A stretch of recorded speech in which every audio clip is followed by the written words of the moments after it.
그때라는 제목으로 하나님의 말씀 보도록 하겠습니다.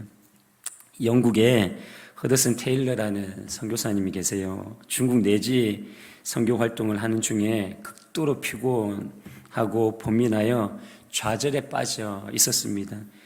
거룩해지려고 노력하고 또 하나님이 기뻐하시는 대로 살려고 애쓰는데 계속해서 그 반대의 행동이 나오고 믿어야 될 줄 알면서도 자꾸 의심이 생기고 열매는 맺으려고 해도 열매가 보이지 않았어요.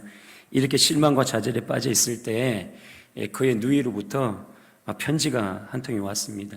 이런 내용이에요. 오빠, 포도나무 가지에 불과하니까 그분에게 맡기고 의지하면서 쉬라는 거였습니다. 포도나무 가지는 영양분을 끌어올리려고 애쓸 필요도 없고 꽃을 피우려고 할 필요도 없고 열매를 맺으려고 힘쓸 필요도 없습니다. 오직 원줄기에 떨어지지 않고 있으면 저절로 열매가 맺혀지기 때문이에요 라고 이렇게 편지가 왔대요. 테일러는 자신의 인간적인 노력을 포기하고 누이의 편지를 보고 완전히 주님께 맡기고 쉴 수가 있었습니다. 그 후로부터 주님께서 놀랍게 역사를 하는데 많은 열매를 거두고 큰 업적을 얻었대요. 그는 영국 캐직 총회에서 다음과 같이 말했습니다. 허드슨 테일러가 얘기하는 거예요. 저는 패배를 당했고 그리고 승리를 간구했으나 승리는 도무지 오지 않았습니다. 그러나 어느 날 저는 주님을 믿었고 성령을 의지했습니다. 그랬더니 승리가 왔습니다. 라는 고백이었습니다. 사랑하는 성도님들, 내가 내 힘으로 노력하고 성취하려 하면 헛수고가 될 확률이 커요. 그러나 내 힘이 아닌 주님의 능력, 성령을 의지해서 이렇게 예수님께서 이미 성취해 놓으신 것, 믿음으로 기도로 내 것으로 만들고 또 만들면 헛수고가 아니라 복되게 될 것이고 주님이 흔적이 남는 간증이 또한 내 안에 남게 될 줄 믿습니다. 그런 삶을 사시는 은혜가 있었으면 좋겠습니다. 예수님이 성천하시면서 주님의 능력인 성령을 기다리라 라고 이렇게 얘기를 해요. 예수님의 명령을 따라 마가의 다락방에 120명이 모여서 기도를 하니 성령이 마가의 다락방에 하늘로부터 급하고 강한 바람처럼 그리고 불의 혀처럼 갈라지듯이 각 사람 위에 임하게 되었습니다. 그리고 그들이 성령 충만함을 받고 각각 방언을 말하기 시작하게 되었어요. 여기서 짚고 넘어가고자 하는 부분이 있는데 그것이 무엇이냐면 성령 충만이랑 성령 세례입니다. 성령 충만과 성령 세례의 의미가 다른 의미인데요. 성령 충만은 여러 번 반복되고 되풀이될 수 있는 거예요. 그래서 구원의 때뿐만 아니라 그 후에도 계속해서 이 성령 충만은 반복적으로 일어날 수 있는 것입니다. 그래서 성령 충만은 일평생 삶을 살다가 성령 충만할 수 있고 성령 충만하지 않을 수도 있다라는 거예요. 그러나 성령 세례는 예수님을 믿고 구원을 받는 그 순간에 단회적으로 일어나는 거예요. 그래서 예수님을 믿는 순간 마음속에 성령이 내주하는 사건을 일컬어 성령 세례다라고 이렇게 얘기를 해요. 오순절에서는 또 다르게 얘기를 하는데 얘기를 해요. 그렇다면 성령 충만함이란 무엇인가? 바울의 경우에 그의 서신을 보면 성령 충만에 대해서 딱 한 번 언급을 했어요. 에베소서 5장 18절을 보면 술 취하지 말라 이는 방탕한 것이니 오직 성령으로 충만함을 받으라 라고 이렇게 얘기를 해요. 심지어 이 바울은 성령에 대해서 깊이 다루는 이른바 성령장이라고 얘기하는 로마서 8장에서도 성령 충만에 대해서 말하고 있지 않습니다. 참 특이한 부분인데요. 오히려 바울은 성령의 인도 지배받는 상태를 이 로마서 8장에서 이야기를 하고 있어요. 로마서 8장 5절 말씀을 보면 육신을 따르는 자는 육신의 일을, 영을 따르는 자는 영의 일을 생각하나니 라고 이렇게 얘기를 하는 거예요. 그러니까 바울은 성령의 인도나 지배받는, 따르는 그러한 상태를 얘기를 하는 거죠. 근데 이 얘기가 이 바울이 지금 얘기하는 성령 충만합니다라는 것을 말하고 있는 거예요. 그러니까 사도 바울이 얘기하는 성령 충만함은 성령의 인도하심을 받고 성령의 지배를 받는 삶을 살아갈 때 성령 충만합니다라고 말하고 있는 거예요. 그러므로 성령 충만함이란 예수님을 믿음으로 이미 내주하신 성령의 인도와 지배를 받는 상태를 말하는 것임을 꼭 기억하고 사시는 은혜가 있기를 축복드립니다. 그래서 이렇게 정리할 수 있는 거예요. 예수님을 믿으면 누구나 예외 없이 성령 세례를 받아 성령이 내 안에 내주를 하는 거예요. 이 안에 성령이 있어요. 믿음이 크든지 작든지 상관없어요. 성령이 이 안에 내주하고 계세요. 그러한 내주하신 성령이 충만해지면 성령의 인도와 성령의 지배를 받는 상태가 되는 거죠. 그러면서 하나님께서 말씀하시면 그 말씀에 순종하는 그러한 마음밭이라고 그래야 되죠. 그러한 능력이 이 안에 내주가 되어지는 것입니다. 그래서 성령 충만의 크기는 이렇게 정리할 수가 있는 거예요. 하나님의 말씀에 순종하는 그 크기가 성령 충만함의 크기다라고 이렇게 말씀드릴 수 있는 거예요. 그래서 성령 충만함의 크기는 순종의 척도에 따라 가지고 달라질 수가 있는 것입니다. 성령 충만한 자는 하나님의 말씀에 인도함을 받고 그리고 성령의 지배를 받고자 하는 이 마음이 강하단 말이에요. 그래서 하나님의 말씀이 이 안에 들려지면 그 순종의 제사보다 나음을 알고 순종의 삶을 살기 위해서 목숨을 거는 거예요. 할렐루야. 하나님의 말씀을 말씀되도록 이 땅에 살아내기 위해서 목숨을 걸게 돼 있어요. 누가요? 성령 충만한 자가. 그렇게 성령의 인도함을 받고 성령의 지배를 받는 그런 모습의 삶을 살게 되는 것입니다. 그렇게 삶을 살아가시는 은혜가 있기를 주님의 이름으로 축복드려요. 그래서 성령 충만한 삶을 살았으면 좋겠어요. 제가 예전에 말씀드렸던 것처럼 성령 충만하다라는 것은 계속해서 제가 말씀드리지만 하나님이 말씀하셨던 그 말씀에 순종의 열매가 나타나는 걸 보고 알 수 있는 거예요. 성령의 9가지 열매가 그 사람에게 나타나야 돼요. 나는 성령 충만합니다 라고 얘기를 했는데 성령의 인도를 받고 성령의 지배를 받고 있는 사람이라고 그러잖아요. 성령 충만함이 사도 바울은. 그럼 그렇게 성령 충만의 지배를 받고 인도를 받고 살아가고 있는 사람이라면 성령의 열매가 보여지는 게 당연한 거예요. 당연한 거예요. 그래서 성령 충만함의 이 크기가 금방 제가 말씀드렸던 것처럼 하나님의 말씀에 순종의 척도라고 얘기함과 동시에 또한 그 성령 충만함의 이 크기를 어디서 볼 수 있냐 하면 그 사람의 삶 가운데 성령의 열매가 풍성하게 열려지고 보여지고 나타나느냐로 판결이 되는 거예요.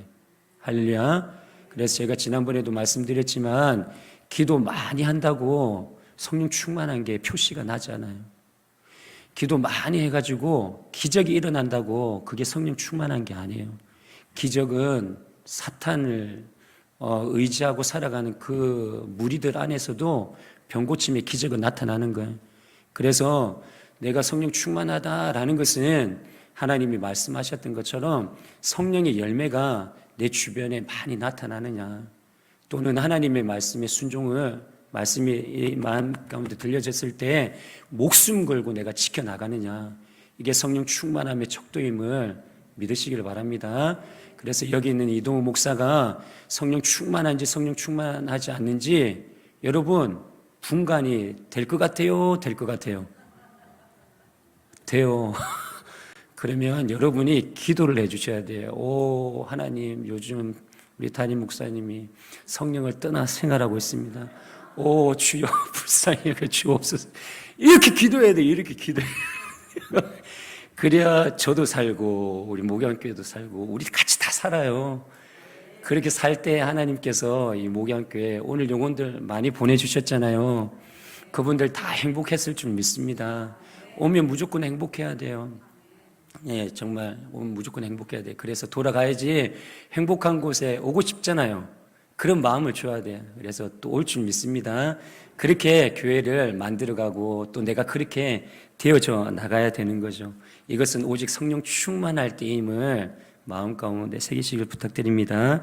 그리고 마가의 다락방에 성령이 임함으로 그들이 성령 충만함을 받아서 각각 방언을 말하기를 하였다는 것의 의미를 제대로 파악하기 위해서는 창세기 바벨탑 사건으로 돌아가 봐야 돼요. 그 바벨탑 사건을 통해 가지고 오늘 본문 말씀을 또 재해석을 해야 되는 거예요. 온 땅의 언어가 하나뿐이어서 모두가 같은 말을 사용을 했습니다.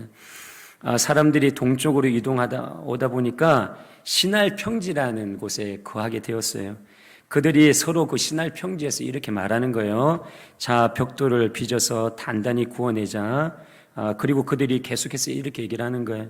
자, 도시를 세우고 그 안에 탑을 쌓고 탑 꼭대기가 하늘에 닿게 하여 우리의 이름을 날리고 온 땅 위에 흩어지지 않게 하자라고 이렇게 말하면서 이들이 시날 땅에서 뭘 쌓았느냐면 바벨탑을 쌓았다는 거예요. 그들의 속셈은 무엇이냐면 바벨탑을 하늘에 닿음으로 인하여서 하나님과 같이 되려는 마음이 있었던 거예요. 하나님과 같이 되려는 이 교만이 있었던 것입니다. 하나님께서는 그들의 교만을 가만두지 않으시고 언어가 하나였기 때문에 바벨탑을 쌓음에 있어 하나님께서 징계를 내리시는데 온 세상의 언어를 그 시대에 살았던 사람들의 언어를 혼잡케 만들었다는 것, 하나였던 언어를 완전히 흩어버리셨던 것입니다. 그리고 그들을 지면에서 언어가 혼잡하다 보니까 여러 개다 보니까 말이 통하지 않아서 서로 이렇게 그곳에서 시날 평지에서 흩어져 버리는 거죠.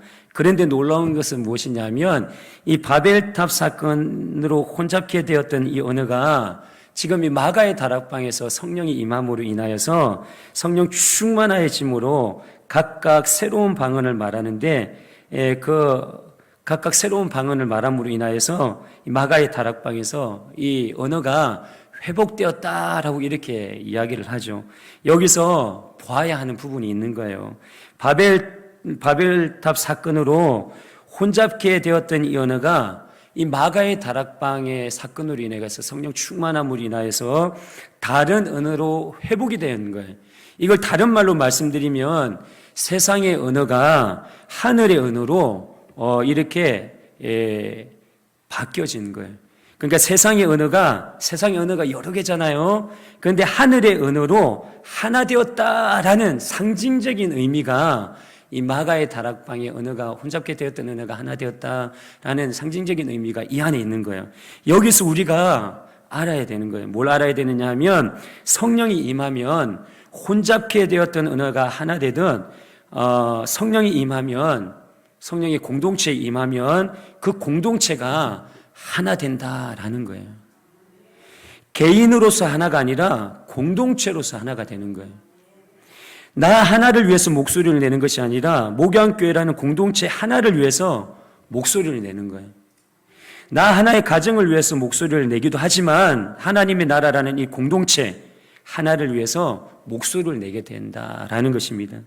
언제? 성령 충만할 때. 할렐루야. 그래서 정말 하나 되고 싶다면 우리가 어떻게 해야 되냐면 성령 충만하기 위해서 정말 몸부림쳐야 돼요. 여기 있는 이동우 목사도 몸부림쳐야 되고 장로님, 권사님들도 딴 거 필요 없어요. 성령 충만하기 위해서 부르짖고 애써야 되는 것입니다. 에베소서 4장 2절에서 4절은 이렇게 말씀하세요. 함께 읽겠습니다. 시작. 모든 겸손과 온유로 하고 오래 참음으로 사랑 가운데서 서로 용납하고 평안에 매는 줄로 성령이 하나 되게 하신 것을 힘써 지키라. 몸이 하나요 성령도 한 분이시니 이와 같이 너희가 부르심의 한 소망 안에서 부르심을 받았느니라. 할렐루야. 성령이 하나 되게 하신 것을 힘써 지키라 라고 이렇게 말하는 거예요. 사랑하는 여러분, 우리가 하나 되려고 하면 하나 될 수 없어요. 그러니까 무슨 말이냐면 내가 하나 되기 위해서 애쓰면 잠깐은 하나 될 수 있어요. 그런데 이게 잠깐은 하나 될 수 있는데 이게 영원히 하나 되지는 않는 것 같아요. 걸리는 게 너무 많아요. 지역도 걸리죠. 학연도 걸리죠. 연고도 걸리죠. 나이도 걸리죠. 성격도 걸리죠. 취미도 걸리죠. 외모도 걸리죠. 스타일까지도 걸려요. 말투도 걸리죠. 행동도 걸리죠. 표정도 걸리죠. 습관도 걸려요. 안 맞는 게 너무 많아요. 너무 많아요. 하나님이 그렇게 만들어 놨어요. 저와 여러분들 각자 다 이렇게 다르도록 하나님이 개성 있게 이 세상에 딱 이동 하나밖에 없도록 그렇게 다 만들어 놓으셨단 말이에요. 그러니 우리가 하나 되려는 마음을 먹지만 하나 되기가 쉽지 않은 거예요. 모두가 다 걸려요. 꼭 이렇게 해야 돼? 내가 이럴 줄 알았어. 그런데 성령 충만하면 이 걸리는 것들이 다 하나님이 이 좋은 마음을 주셔가지고 에스겔에는 아름다운 마음이다 라고 이렇게 얘기를 하는데 좋은 마음을 주셔가지고 그 모든 것들이 걸리는 것들이 성령 충만하면 어떻게 되냐면 그러려니 하여 진짜요. 그럴 수 있지 이래요. 진짜로 이래요. 진짜로 이래요. 이게 천국이에요. 이게 천국이에요. 이런 삶이 공동체에 보여져야 되고 우리의 삶의 터전에 보여져야 되는 거예요. 근데 성령 충만할 때 가능한 거예요. 성령 충만하면 마음이 넓어져요. 진짜 아름다운 마음이 돼요. 그리고 기쁨이 충만하게 돼요.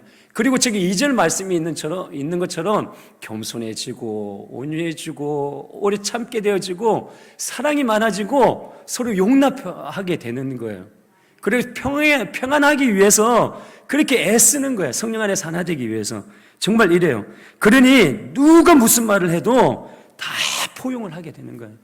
누가 무슨 말을 해도 다 봐주게 되는 거예요. 그러면서 배려심 가지고 함께하는 사람들을 이렇게 세워나가는 거예요. 세워나가는 거예요. 그러면서 이 공동체가 서나가는 거예요. 이런 마음이 많아지고 이런 마음이 모여지면 성령 충만하면 여러분 목양교회 부흥하지 말라고 그래도 부흥해요. 하나님이 이런 교회 영혼 안 보내주시겠어요? 제가 계속 말씀드리지만 우리가 맞아요. 지인들 이렇게 만나고 또 하나님이 주신 성품을 가지고 또 잘해주고 그러면서 이제 관계 전도를 해요. 그래가지고 우리가 전도를 한단 말이에요. 그런데 결정적인 게 있어야 돼요. 결정적인 게. 그게 무엇이냐 하면 영혼을 다루시는 하나님이 그 마음을 만져주셔야 돼요. 그러면 이 성전에 누가 영혼을 보내주시는 거예요? 하나님이 보내주시는 거예요. 우리를 통해 가지고 우리가 가지고 있는 부분도 사용하시면서 결국은 하나님께서 영혼을 마음을 만지심으로 인하여서 영혼을 불러주신단 말이에요. 하나님이 그러면 영혼을 이 수많은 이 가양동에도 교회가 무지 많더라고요. 제가 전도를 해보니까 이 길 건너편에 보니까 우리 교회만한 교회들이 하여튼 한 4-5개 되는 것 같아요. 많아요. 이 가양동에 하나님이 영혼을 보내줘야 되는데 목양교회 보니까 이 성령 충만하고 정말 겸손하고 그리고 온유가 있고 오래 참고 사랑으로 용납하고 평안의 줄로 매기 위해서 애쓰는구나. 어느 교회보다 다 이렇게 애쓰고 있네. 그렇게 딱 보이면 하나님이 내가 이 교회로 내가 살리고자 하는 이 영혼을 보내주겠다라고 하실 줄 믿습니다. 예. 대전에서도 우리 목양교회가 그래 하길 바라요. 대전이 저번에도 말씀드렸지만 크더라고요. 예, 대전이 무지 크더라고요. 하여튼 대전만 책임져도 우리 새성전 지어야 될 거야 아마. 그런데 새성전은 지을 필요 없고 주차장은 넓혀야 될 것 같아요. 왜냐하면 이 정도 성전이면 성전 지으려고 그럴 필요도 없고 그냥 예배만 이렇게 예배 수만 늘리면 되죠. 할렐루야. 뭐 5부, 7부, 8부 이렇게 드리면 되잖아요. 그럼 여기 보니까 300명 정도 이렇게 차는데 3, 7, 21, 2100명은 7부까지 드리면 2100명이 차네. 그러니까 꿈을 꿔요. 되든지 안 되든지 꿈을 꿔요. 예. 주는 건 하나님이니까 꿈꾸라고 그랬으니까. 그런데 그러기 위해서는 제가 이렇게 1년, 2년 지내보니까 주차장이 너무 좋아요. 그러니까 주차장을 넓혀야 돼요. 주차장은. 요즘 식당도 뭐가 넓어야지 사람들이 그 식당을 찾아가요? 주차장이 넓어야지 식당도 찾아가요.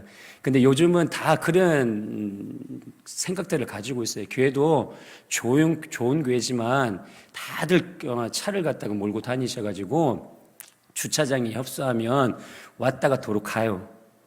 모교회도 그렇게 주차장이 큰데 이렇게 새로 오신 분들이 이렇게 새생임 축제를 하면 주차장이 꽉 차거든요. 그러면 왔다가 주차장 없네. 그러면 그냥 가버려요.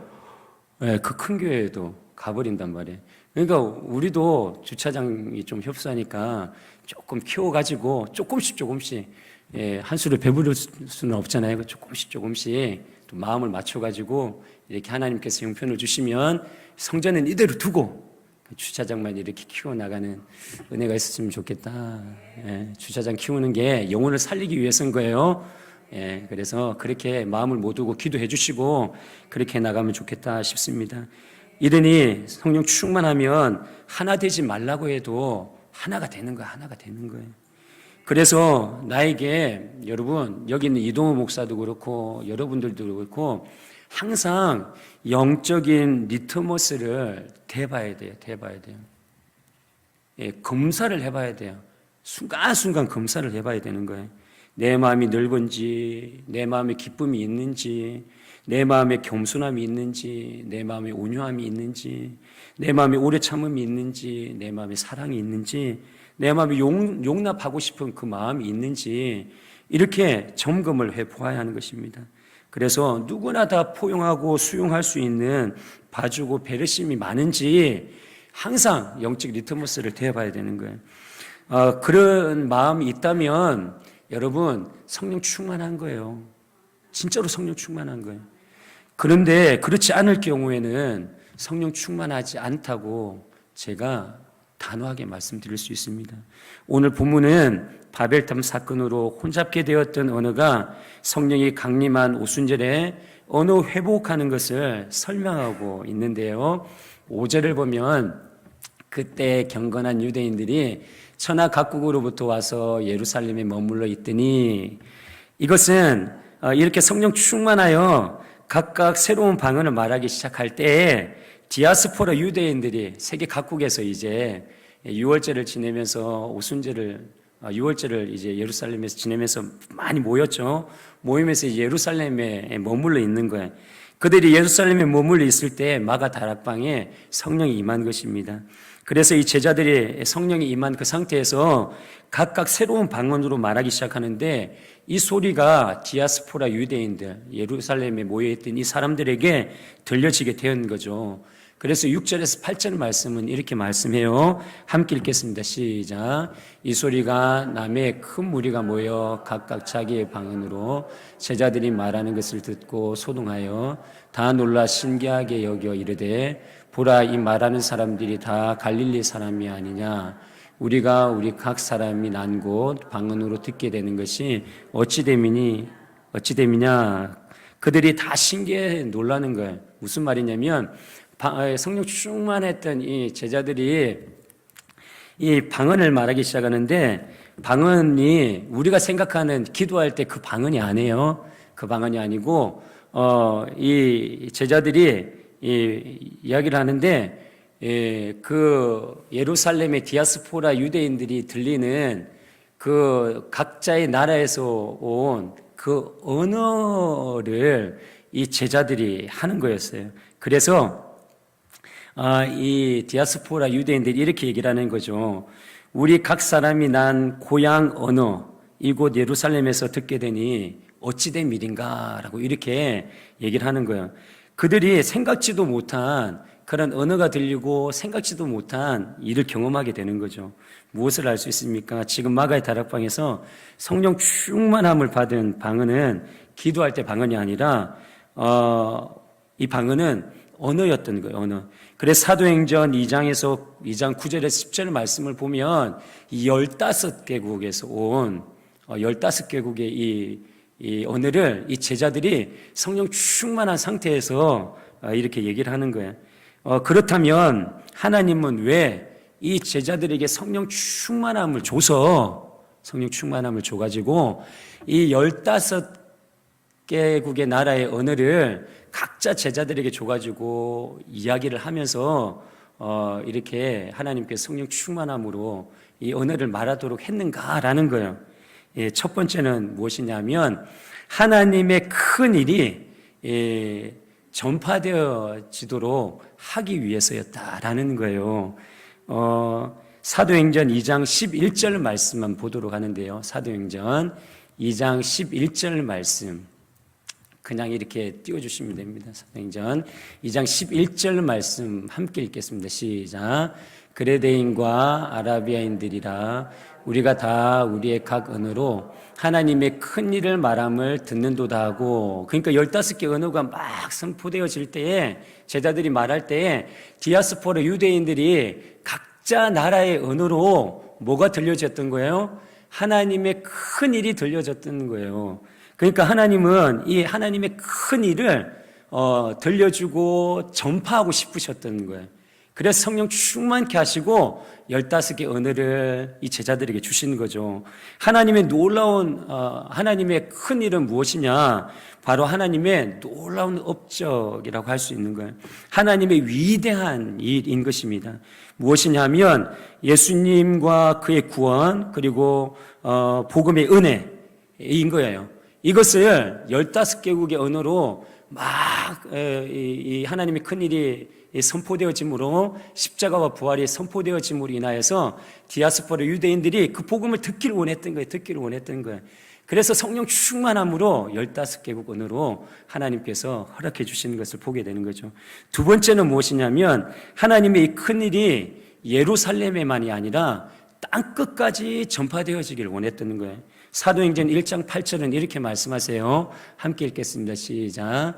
오직 성령이 너에게 임하시면 너희가 권능을 받고 예루살렘과 온 유대와 사마리아와 땅끝까지 이르러 내 증인이 되리라 하시니라. 그러니까 15개국의 언어를 줬다라는 것은 하나님이 예루살렘만이 아니라 열방, 땅끝까지 이르러 이 하나님의 큰 일이 전파되어지기를 원하셨던 하나님의 마음이 이에 담겨 있는 거죠. 세 번째는 무엇이냐면 성령의 인도하심 따라서 삶을 살기를 바라셨기 때문에 그렇습니다. 마가의 다락방에서 제자들이 기도하니 각각 성령이 임하게 되어 그리고 성령 충만함을 입고 난 후에 성령 하나님께서 각 사람에게 15개의 언어를 이렇게 하도록 요구를 하시는 걸 보게 돼요. 그래서 성령 충만함으로 인하여서 15개국의 언어를 각자 제자들에게 너 이거 해, 너 이거 해, 너 이거 해 해가지고 15개의 언어를 이렇게 하는 거예요. 제자들이 성령의 인도하심을 따라 성령의 이끄심을 따라 각자 나름의 하나님이 주신 그 나라의 언어를 하게 되었던 거죠. 그리고 그 언어를 통해서 하나님의 큰 일을 전파하게 되었던 것입니다. 이 하나님께서 우리에게 바라시는 성령의 인도하심 따라 살기를 원하시는 하나님의 마음이 또 여기에 담겨 있는 걸 보게 되죠. 이스라엘 백성들이 광야의 삶을 보면 성령의 인도하심을 따라 사는 삶이 어떤 삶인가 우리가 엿볼 수가 있는 거예요. 하나님께서 이스라엘 백성들을 광야에서 구름 기둥으로 불 기둥으로 이끌어 가세요. 구름 기둥이 떠오르면 이스라엘 백성들이 진영을 다 이렇게 정리를 하고 구름 기둥이 인도하는 대로 쫓아가야만 했습니다.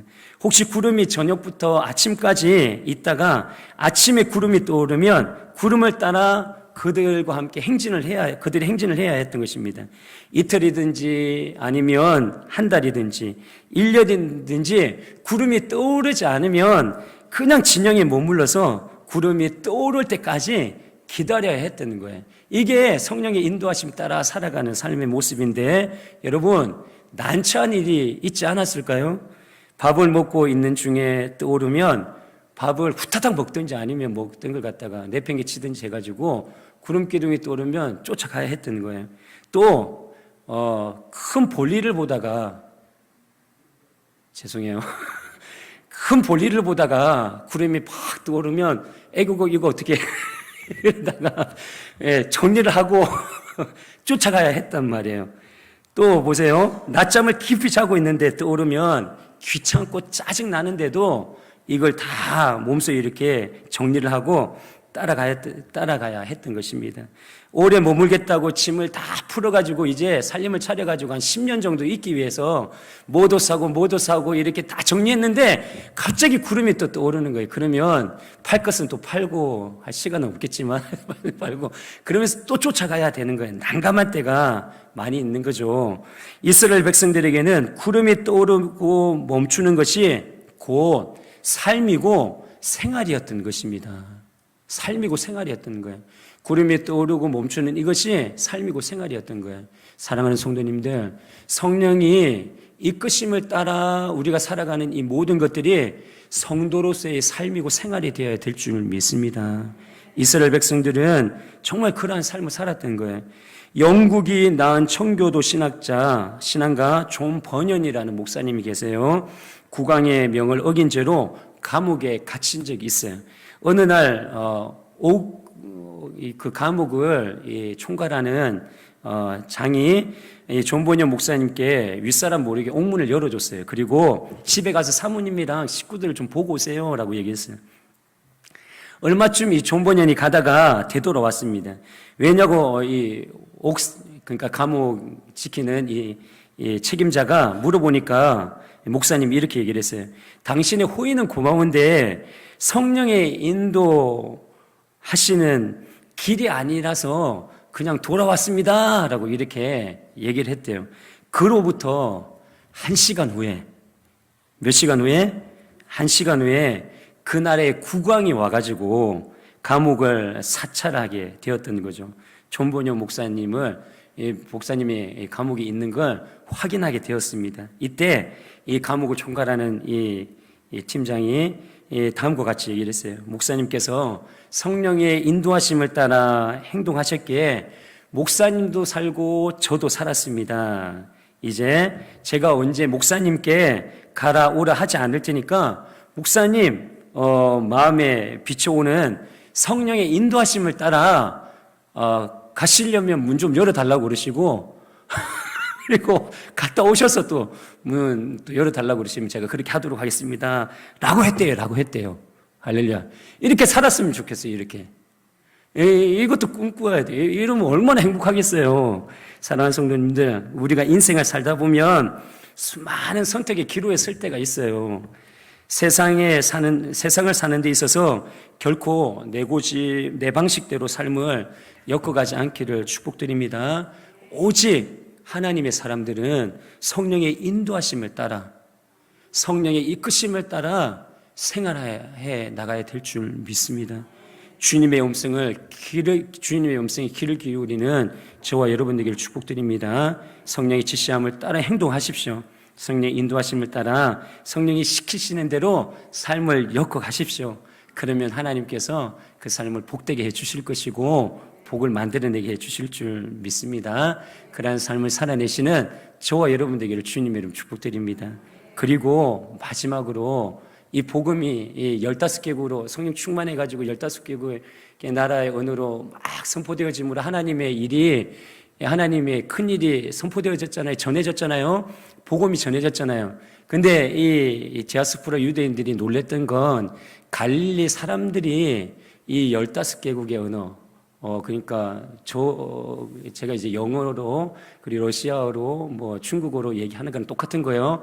그런 갈릴리 사람들이 그렇게 얘기를 하니까 놀랬던 거예요. 왜냐하면 갈릴리 사람들은 그 당시 생각하기를 지적인 부분도 그렇고 뭐 배움에 있어서도 그렇고 사는 삶에 있어서도 그렇고 아주 낙후되어 있고 천하고 뭐 저렇게 배워가지고 할 사람들이 아니야라는 그런 느낌이 디아스포라 유대인들에게 있었던 거예요. 그런데 너무 똑똑하게 15개국의 그 언어가 갈릴리 사람들을 통해 가지고 전해지니까 너무 크게 놀란 거죠. 사랑하는 성도님들, 복음이 그런 거예요.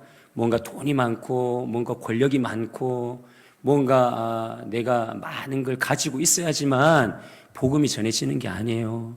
우리처럼 약하더라도 성령 충만하면 하나님이 이 제자들을 통해 가지고 15개국의 언어를 말하게 함으로 인하여서 복음이 전해지게 했던 것처럼 성령 충만하기만 하면 우리는 약하지만 없지만 보잘것없지만 목양교회가 약해 보이지만 이 목양교회를 통해서 복음이 도도하게 흘러가고 선포되어지고 영혼을 구원하게 될 줄 믿습니다. 그래서 나 가진 게 없어, 나 약해, 내가 복음 전한다고 뭐 열매 맺겠어, 이러지 마세요. 이러지 마세요. 성령 충만하면 하나님이 열매 맺게 해주실 줄 믿습니다. 그래서 담대하게 마음껏 복음을 전하는 저와 여러분 되기를 축복드립니다.